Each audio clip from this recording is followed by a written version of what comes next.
નમસ્કાર વિદ્યાર્થી મિત્રો, આજે આપણે અહીં એમ્પ્લોયબિલિટી સ્કિલ્સની જે ક્વેશ્ચન બેંક સિરીઝ છે, જે ખૂબ જ આઈએમપી જે પ્રશ્નો છે, જે પરીક્ષામાં પૂછાઈ શકે એવા છે અને જે ગઈ પરીક્ષામાં પૂછાઈ ગયા છે એવા પ્રશ્નો આપણે અહીંયા क्वेश्चन बैंक सीरीज में कवर करेला है। तो हमारी रोमांचक नई प्रश्न बैंक श्रृंखला में आपका स्वागत है। हेलो स्टूडेंट्स, हम आपको हमारी बिल्कुल नई प्रश्न बैंक श्रृंखला से परिचित कराते हुए रोमांचित है, जो आपके सीखने के साथ आपने आने वाली एग्जाम के लिए डिजाइन की गई है। एम्प्लॉयबिलिटी स्किल्स, चाहे आप परीक्षा की तैयारी कर रहे हो, चुनौतीपूर्ण विषयों से निपट रहे हो या सिर्फ अपने कौशलों को निखारना चाह रहे हो, हमारा प्रश्न बैंक हर कदम पर आपकी सहायता के लिए मौजूद है। अंदर आपको सावधानी पूर्वक तैयार किए गए प्रश्नों का खजाना मिलेगा, जो विषयों और कठिनाइयों स्तरों की एक विस्तृत श्रृंखला को कवर करते हैं। एम्प्लॉयबिलिटी स्किल की यह सीरीज आपको यह श्रृंखला क्यों पसंद आएगी? यहाँ सभी प्रश्न जो पिछले एग्जाम में पूछे गए हैं और इस प्रकार के प्रश्न पूछे जा चुके हैं या आने वाली एग्जाम में पूछे जा सकते हैं, वैसे प्रश्नों को कवर किया गया है। आपको यह प्रश्न बैंक सीरीज से आप एग्जाम में किस प्रकार के प्रश्न पूछे जाते हैं इससे अवगत होंगे। आपको यह प्रश्न बैंक सीरीज से आपका आत्मविश्वास 100% बढ़ेगा।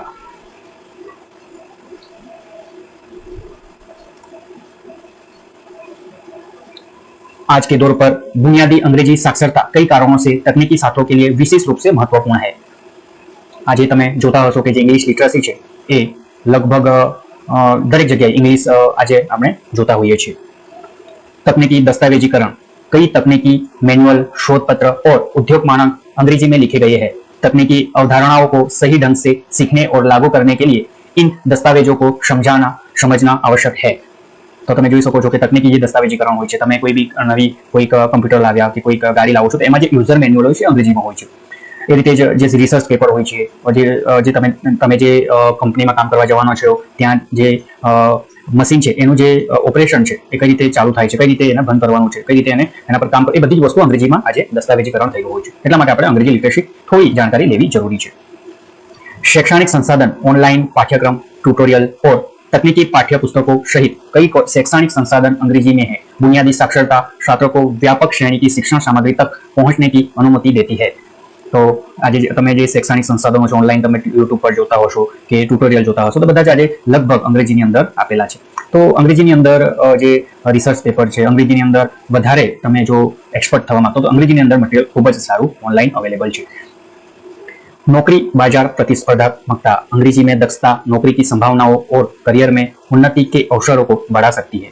कई तकनीकी भूमिकाओं के लिए ऐसे उम्मीदवारों की आवश्यकता होती है या उन्हें प्राथमिकता दी जाती है जो अंग्रेजी में प्रभावी ढंग से संवाद कर सकते हैं। तो તમે જોઈ શકતા હશો કે જેને અંગ્રેજી સારું આવડે છે એમને લગભગ કંપનીમાં એમને પ્રાથમિકતા આપવામાં આવે છે, કે નોકરીની પ્રાથમિકતા એમને આપવામાં આવે છે। આજે ઘણી બધી જગ્યાએ જે કસ્ટમર હોય છે એ અંગ્રેજી બોલવાનું પ્રિફર કરતા હોય છે, તો અંગ્રેજી શીખવું આજના જમાના માટે ખૂબ જરૂરી છે। ચલો, તો આપ રેડી हो तो शुरू करते हैं मोस्ट आईएमपी प्रश्न बैंक सीरीज इंग्लिश लिटरसी। આ પ્રશ્ન બેંકની જે છે એની અંદર આપણે ઇંગ્લિશ લિટરસીના પ્રશ્નો જે પરીક્ષામાં પૂછાઈ ગયા છે, હવે પછી પરીક્ષામાં પૂછાઈ શકે છે એવા મોસ્ટ આઈએમપી પ્રશ્નો જે આપણે અહીં આ વિડીયોમાં કવર કરેલા છે। તો ખૂબ ધ્યાનથી આ વિડીયો જોજો અને સમજજો અને તમારા જે વિદ્યાર્થી મિત્રો છે એમને શેર કરજો। खूब खूब आभार। इंग्लिश लिटरेसी का ये पहला प्रश्न, रिज्यूम शुड बी, अब एक बायोडेटा होना चाहिए। बायोडेटा केवो होवो જોઈએ? એના ઓપ્શન છે શોર્ટ એન્ડ પ્રિસાઇઝ, સંક્ષિપ્ત और सटीक, फैंसी और कलरफुल होवो જોઈએ કે પછી હેવિંગ અ લોંગ, લાંબો હોવો જોઈએ કે પછી હેવિંગ અ એક્રોનિમ્સ અથવા ઓબ્ઝર્વેશન્સ એમાં આવેલા હોવા જોઈએ। તો કેવો હોવો જોઈએ? શોર્ટ એન્ડ પ્રિસાઇઝ, ઓકે, સંક્ષિપ્ત और सटीक। આ જે પ્રશ્ન 1 છે એનો સાચો જવાબ શું થશે? Option number A, short and precise, સંક્ષિપ્ત, ટૂંકો અને સટીક હોવો જોઈએ તમારો બાયોડેટા, બરાબર છે। તો અહીંયા આપણે જોઈએ કે બાયોડેટાને રિઝ્યુમ તરીકે પણ ઓળખવામાં આવે છે, એના કરિક્યુલમ વાઇટા તરીકે પણ ઓળખવામાં આવે છે। તો આ ત્રણ ઓપ્શન તમે ત્રણ જે છે એ વસ્તુ ખાસ ધ્યાન રાખજો। खास आपको ध्यान रखना है कि बायोडेटा को रिज्यूम भी कहते हैं, रिज्यूम को सीवी करिकुलम वाइट भी कहते हैं। तो यहाँ कई ऐसे शब्द है जो संक्षिप्त शब्द है। देखते हैं यहाँ जो LOL, जो ऐसे शब्द है, लाफ आउट लाउड है, પછી WIP, ये सब शब्द है जो शब्द के संक्षिप्त रूप है वो आपको रिज्यूम में ऐड नहीं करना है, जैसे मिस्टर, मिसेस, डॉक्टर, राइट। तो ऐसे रिज्यूम में आपको ऐसे शॉर्ट शब्द आपको ऐड करना नहीं है, तो ये ध्यान रखना है आपको। तो ये प्रश्न 1 उनका पहला जो जवाब है वो है शॉर्ट एंड प्रिसाइज, संक्षिप्त और सटीक।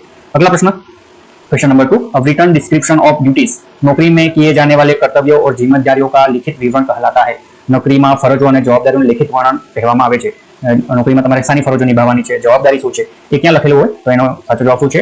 Job description. Option number B question number 2 નો સાચો જવાબ છે। તો જોબ ડિસ્ક્રિપ્શનની અંદર તમારે તમારી જવાબદારીઓ અને તમારી નોકરીની ફરજો લખેલી હોય છે। ઓકે, તો આ સીવી છે એ આપણું તમારું કરિક્યુલમ વાઇઝ અથવા રિઝ્યુમમાં તો તમે તમારા ઇન્ફોર્મેશન લખો છો। ઓકે, તો પ્રશ્ન નંબર 2 નો સાચો જવાબ છે જોબ ડિસ્ક્રિપ્શન। આગળનો પ્રશ્ન જોઈએ। आफ्टर रिसीविंग इंटरव्यू कॉल, साक्षात्कार એટલે इंटरव्यू कॉल प्राप्त करने के बाद अगला कदम क्या होना चाहिए? તમને इंटरव्यू कॉल આવે છે તો તમે આગળનો કદમ શું લેશો? તો શું થશે? સાચો જવાબ શું છે? Option number C, appear and interview, સાક્ષાત્કાર इंटरव्यूમાં उपस्थित તમારે થવાનું છે। તો ઓપ્શન નંબર સી છે એનો સાચો જવાબ થશે, साक्षात्कार में इंटरव्यू में उपस्थित रहना होगा आपको। ओके, तो क्वेश्चन नंबर 3 का सही आंसर है एपियर एट इंटरव्यू। अगला प्रश्न, चूज सुटेबल WH वर्ड, दिए गए वाक्य के लिए उपयुक्त WH शब्द का चयन करें। खाली जगह animal do you like, Gujarati आपका हिंदी होगा आपको कौन सा एनिमल पसंद है। ओके, तो आपको उनके लिए कौन सा शब्द पसंद करना? WH, तो विच, उनका जो क्वेश्चन नंबर 3 उनका सच्चा आंसर है विच। ओके, कयो क्वेश्चन नंबर 3 નો સાચો જવાબ થશે વિચ, બરાબર છે? Which animal do you like. अगला प्रश्न, choose the correct punctuation mark, दिए गए वाक्य में रोहन शब्द के बाद सही विराम चिन्ह का चयन कीजिए।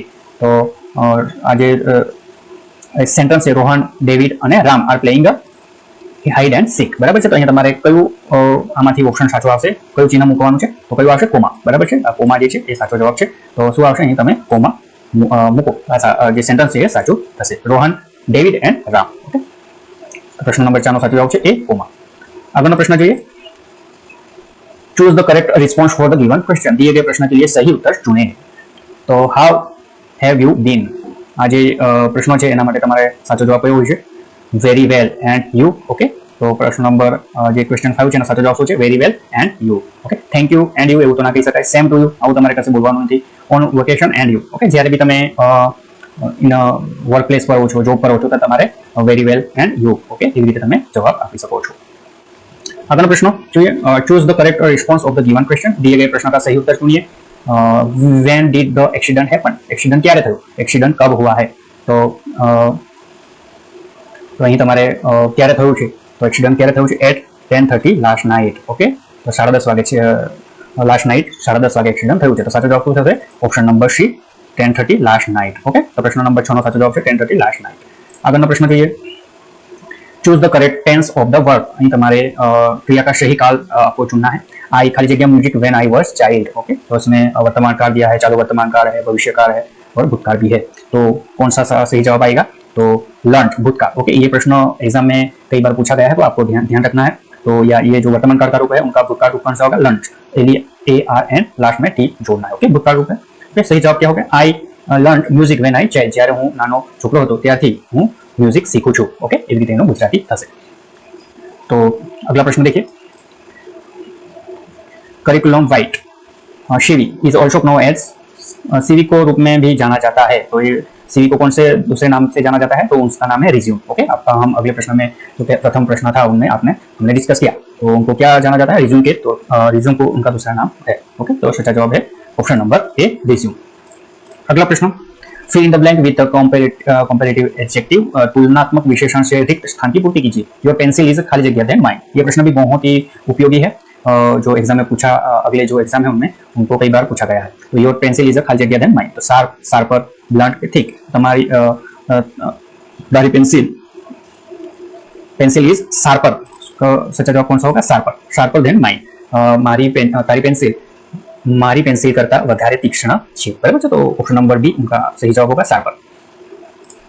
अगला प्रश्न, fill in the blank with the correct future tense, क्रिया की सही भविष्यकाल के साथ रिक्त स्थान भरे।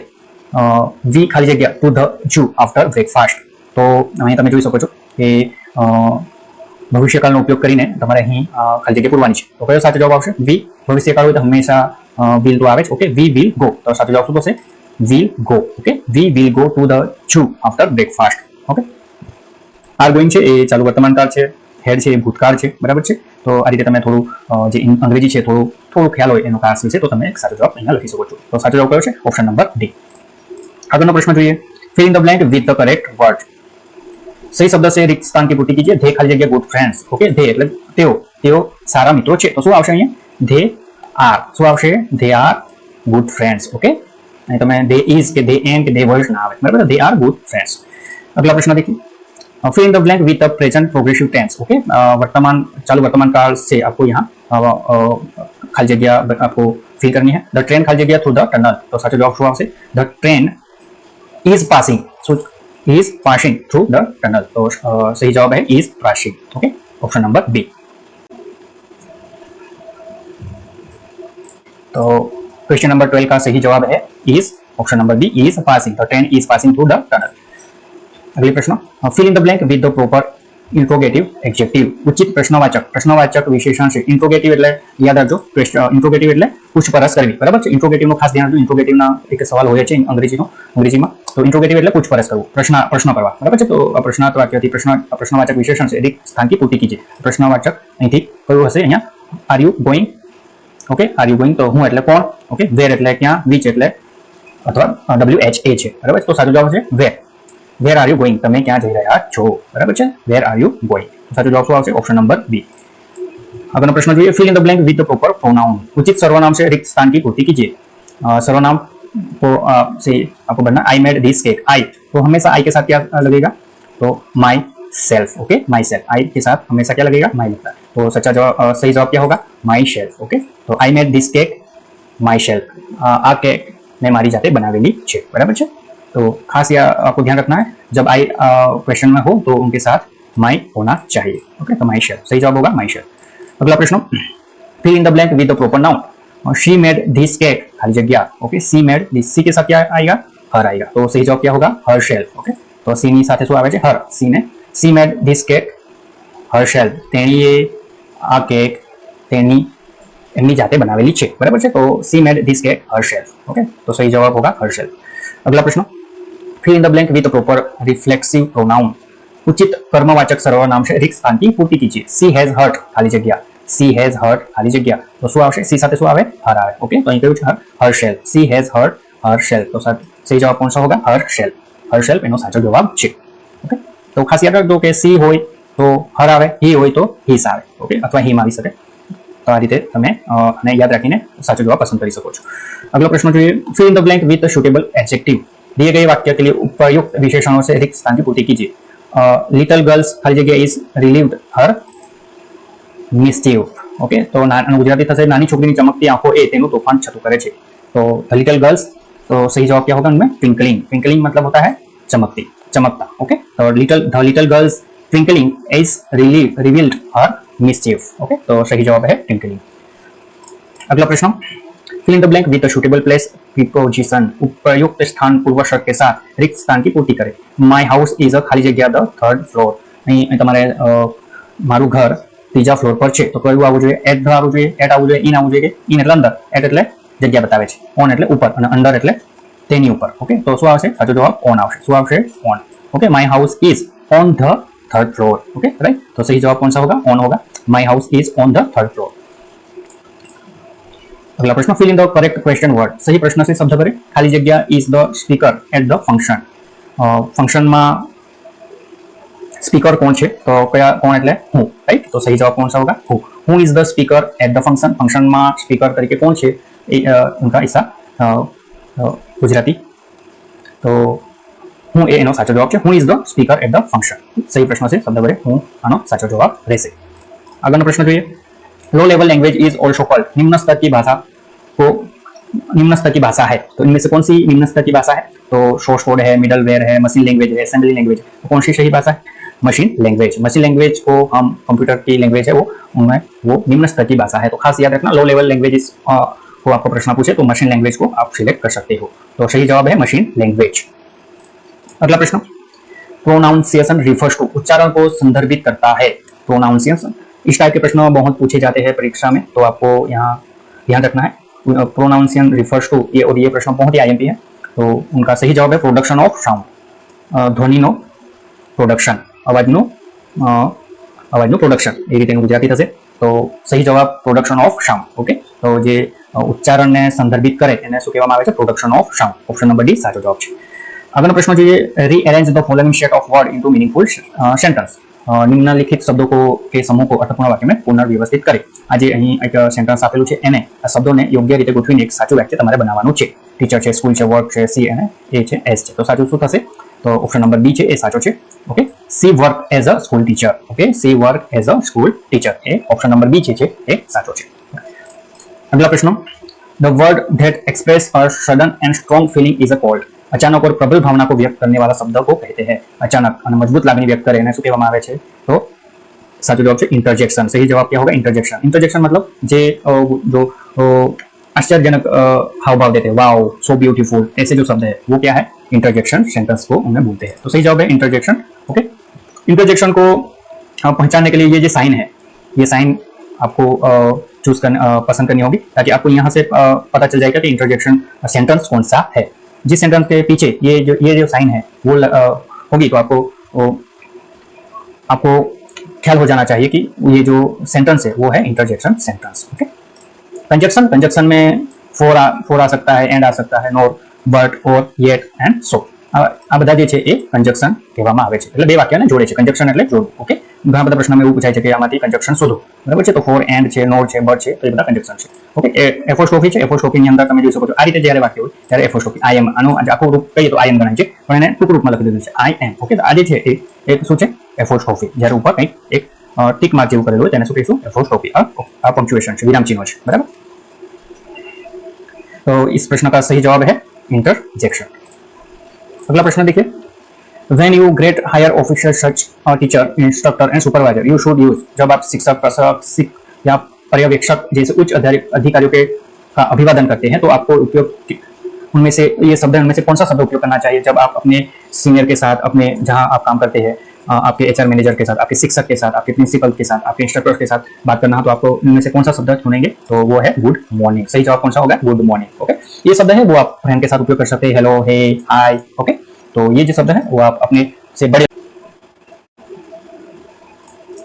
बड़े लोगों के साथ, अपने से जो सीनियर लोग हैं उनके साथ आप गुड मॉर्निंग के साथ बात कर सकते हैं. तो सही जवाब कौन सा होगा? Good morning. अगला प्रश्न, which is a silent letter in the word.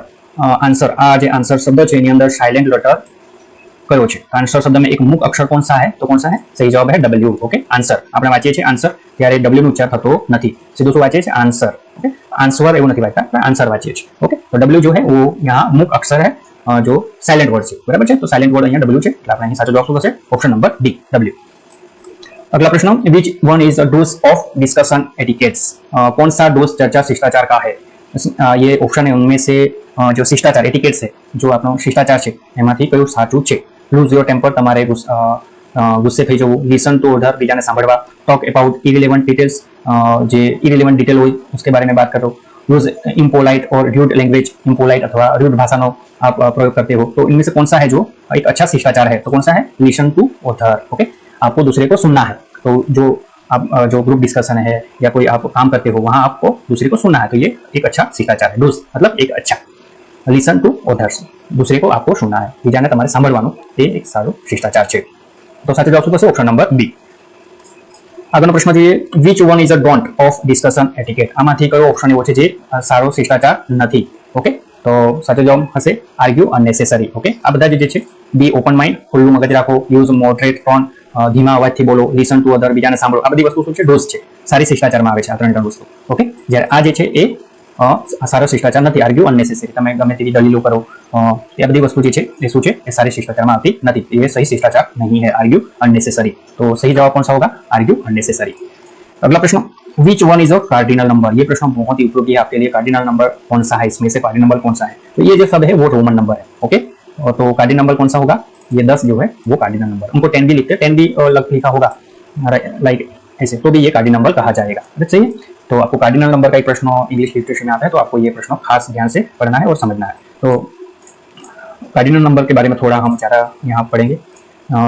તમે જોઈ શકો છો કાર્ડિનલ નંબર છે, ઓર્ડિનલ નંબર છે અને રોમન નંબર છે. ओके, तो कार्डिनल नंबर आप देख सकते हो, 1 ये कार्डिनल नंबर है, 2 ऐसा लिखा है तो भी ये कार्डिनल नंबर, या ऐसा भी लिखा है तो ये भी कार्डिनल नंबर है, 6 ऐसा लिखा हो तो ये कार्डिनल नंबर है, अथवा ये 6 लिखा हो तो कार्डिनल नंबर. वैसे इधर ऑर्डिनल नंबर है, ये फर्स्ट लिखा हो, फर्स्ट पोजीशन बताता है, तो फर्स्ट, ऐसे फर्स्ट लिखा हो, एस टी लगा हो बाद में, तो वो ऑर्डिनल नंबर है, वो कार्डिनल नंबर नहीं कहा जाता। सेकंड, इधर एन डी लगा है, सेकंड। ओके, तो सिंपल जो लिखा होगा वो कार्डिनल नंबर है, और उनके पीछे फर्स्ट लगा होगा, सेकंड लगा होगा, थर्ड, फिफ्थ, फोर्थ, ऐसा जो शब्द होता है वो ऑर्डिनल नंबर। रोमन नंबर तो आपको पहचानते हो, जो आई से बना हो, वन आई हो तो 1 2 3 4 5, एल हो तो 50, ओके, सी हो तो 100, राइट, डी हो तो 500 और 1000 एम। ओके, तो ये सब आपको थोड़ा ध्यान से पढ़ना है और याद रखना है। ओके, तो आपको ये प्रश्न जो पूछना उनमें से आपको सही जवाब आना चाहिए। तो कार्डिनल नंबर कौन सा है, ऑर्डिनल नंबर कौन सा और रोमन नंबर कौन सा है।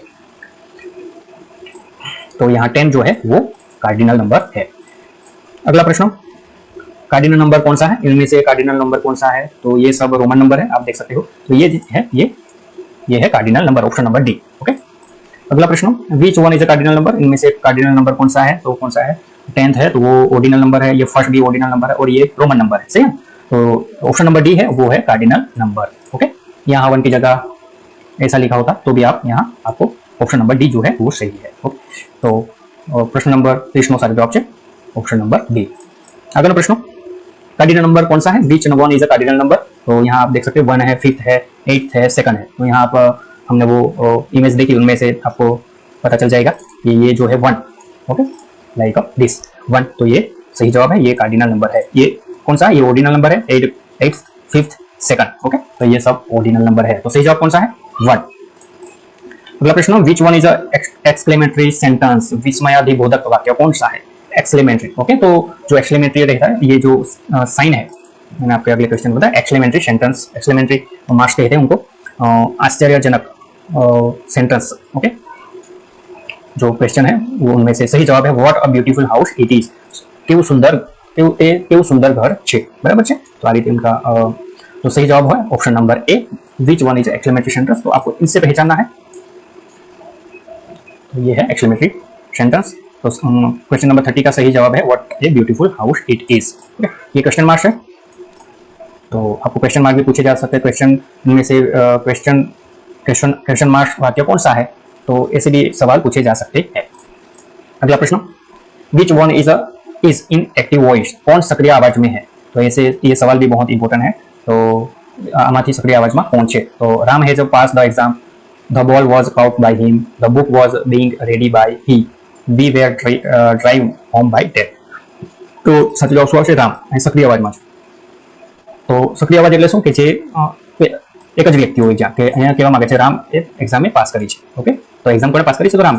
અહીં બીજા વ્યક્તિની વાત થાય છે, the ball was cout by હિમ, તેના દ્વારા બોલને પકડવામાં આવ્યો, બરાબર છે। તો અહીં બીજા કે ત્રીજા વ્યક્તિની વાત થાય છે। જ્યારે પહેલા વ્યક્તિની વાત થાય ત્યારે એને શું કહેવાય છે, सक्रिय आवाज। जब आप पहले व्यक्ति का जब बात होती हो तो उनको सक्रिय आवाज कहा जाएगा। यहाँ जो ये जो सेंटेंस है, the ball was caught by him, उसमें सेकंड पर्सन है, थर्ड पर्सन है, तो इसीलिए उनको सक्रिय आवाज कहा नहीं जाएगा। Okay, the book was being read by he, तेना द्वारा, तेने बुक वांची, बराबर है। तो ये भी सक्रिय आवाज में नहीं है। बी वेर, यहाँ भी बी वेर એટલે આપણે અમે, ओके, तो यही इधर भी ये सक्रिय आवाज में नहीं है। तो जब भी फर्स्ट पर्सन हो तो वो सक्रिय आवाज में होता है। First person, Ram teacher has a pass the exam. Okay, आई हो सकता है, राम हो सकता है। ओके, ऐसे जो सेंटेंस हो गए उनमें वो सक्रिय आवाज में हो सकते हैं। तो सही जवाब कौन सा है, Ram has a pass the exam.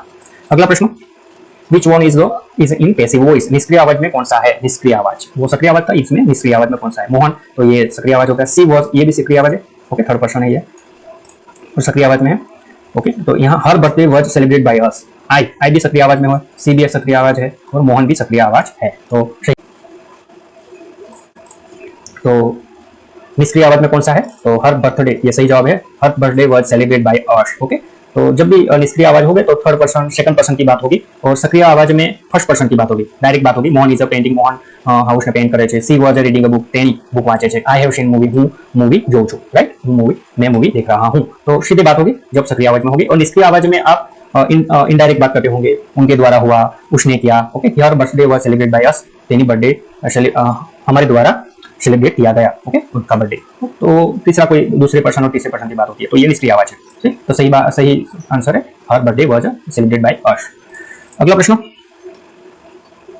Which one is not a conjunction, कौन सा एक संयोजन नहीं है। आपको कंजक्शन के बारे में अगले प्रश्न में हमने बताया था, कंजक्शन कौन कौन से होते हैं। ओके, तो इनमें से कौन सा कंजक्शन, आमाथी कंजक्शन કોણ નથી તો एंड तो कंजक्शन છે, બે વાક્યને જોડી શકે, राम एंड सीता, राम और सीता, राम बट सीता, ऐसा तो नहीं हो सकता। ओके, वो जोड़ नहीं रहा।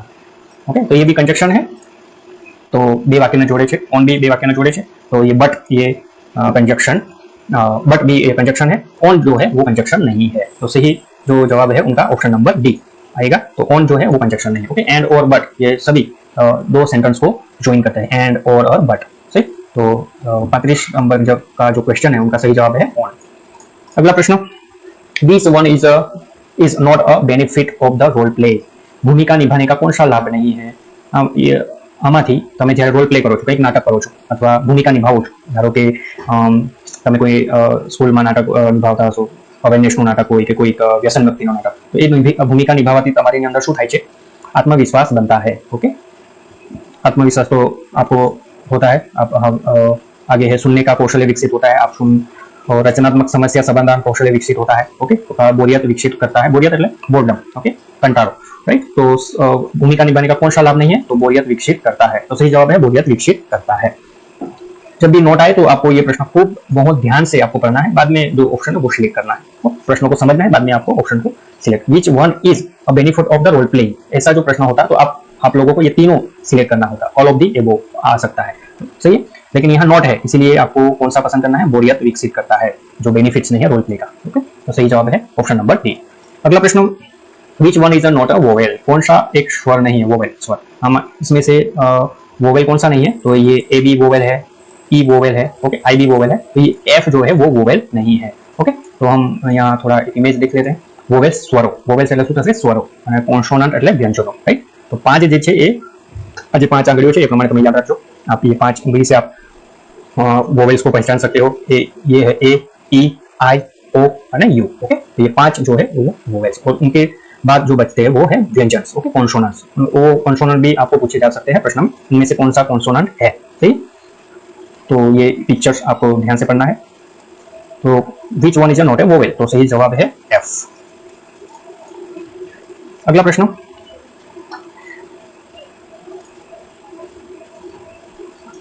अगला प्रश्न है which one of the following is a good office etiquette. निम्नलिखित में से कौन सा अच्छा कार्यालय शिष्टाचार है? आमाथी कार्यालयનો સારો शिष्टाचार શું છે? तो औपचारिक रूप से कपड़े पहनना चाहिए, काम के लिए समय का पाबंद नहीं होना चाहिए, फैंसी मोबाइल रिंगटोन होना चाहिए, कार्यस्थल पर कूड़ा डालना चाहिए। तो इनमें से कौन सा कार्यस्थल पर सही शिष्टाचार है? अच्छा शिष्टाचार, तो औपचारिक रूप से कपड़े पहनना चाहिए। आप जब इंटरव्यू जाते हो या जहां काम पे जाते हो तो आपको फॉर्मल ड्रेस में वहां जाना चाहिए। ओके, तो सही जवाब है वन शुड ड्रेस फॉर्मली, औपचारिक रूप से कपड़े पहनना चाहिए। ओके, तो सही जवाब ऑप्शन नंबर ए। अगला प्रश्न, word that is pronounced the same as another word but differ in meaning is called. वह शब्द जिसका उच्चारण दूसरे शब्द के समान ही होता है लेकिन अर्थ में भिन्न होता है, उसे क्या कहते हैं? तो उच्चारण, जब उच्चार की बात होती है तो आपको याद रखना है होमोफोन जो है, फोन, फोन मतलब आप फोन में कैसे बात करते हैं? बात करते हो, ओके, तो वो उच्चार कहलाता है। तो सही जवाब है होमोफोन। ओके, तो उनमें से थोड़ा सा हम उनके बारे में जानेंगे। होमोफोन, होमोग्राफ क्या है, डिप्थोंग क्या है, और ओके, तो यहाँ हम देखते हैं। तो आप प्रोनाउंसिएशन એટલે ઉચ્ચાર, ઓકે, પ્રોનાઉન્સિએશન એટલે જે શબ્દ કે ભાષાને બોલવા માટે વપરાય છે। આલ્ફાબેટ, અંગ્રેજીમાં કુલ 26 આલ્ફાબેટ, 26 આલ્ફાબેટ है। ओके, वोवेल, वोवेल ने गुजराती में શું કહે છે? સ્વર। ઓકે, જે કુલ 5 છે, वो કુલ 5 है, ए, ई, आई, ओ, यू।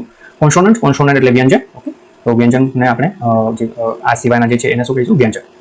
વોવેલના બે પ્રકાર છે, મોનોપ્થોંગ અને ડિપ્થોંગ। મોનોપ્થોંગ એટલે એવો સ્વર જેમાં એક જ સ્વરનો ઉચ્ચાર થાય છે, ઉદાહરણ તરીકે સીપ ને બે સ્વર બે આપેલા છે પણ ઉચ્ચાર એક જ થાય છે, સીપ, ડોર, ગુડ વગેરે। ઓકે, ડિપ્થોંગ એટલે સંયુક્ત સ્વર જેમાં એક સાથે બે સ્વરનો ઉચ્ચાર થતો હોય, ઉદાહરણ તરીકે ટાઉન, અહીંયા બે સ્વરનો ઉચ્ચાર થાય છે, ટી એ છે, ટાઉન। ઓકે, એ વંચાય છે ટાઉન। ઓકે, લાઇટ તો એલ એ, પણ છે તો એક જ સ્वर, બરાબર છે। तो यहाँ लाइट, स्लो, टॉय, श्योर, ये सब शब्द है वो डिप्थोंग है। होमोग्राफ्स, ग्राफ्स मतलब लिखा हुआ।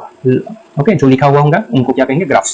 એટલે એવા શબ્દો જેને स्पेलिंग समान हो, जिसका लिखा हुआ समान हो पर उनका अर्थ अलग होता हो। ओके, એટલે એવા શબ્દો કે જેનો સ્પેલિંગ સમાન હોય છતાં તેમના અર્થ જુદા હોય છે। ઉદાહરણ તરીકે પાર્ક એટલે મેદાન, અને પાર્કનો બીજો સ્પેલિંગ સરખી છે, સ્પેલિંગ समान है, पार्क। ओके, गाड़ी મૂકી, अथवा पार्क को मैदान भी कहा जाता है। ओके, वो છે होमोफोन्स। फोन्स मतलब उच्चार, जिनका उच्चार समान हो, बोलने के वक्त आपको सही वो सेम लगे, तो उनका अर्थ अलग होता हो, तो उनको क्या कहते हैं? होमोफोन्स। तो आपको याद रखना है फोन्स, फोन्स में उच्चार समान होंगे और होमोग्राफ्स ग्राफ में स्पेलिंग समान होंगी।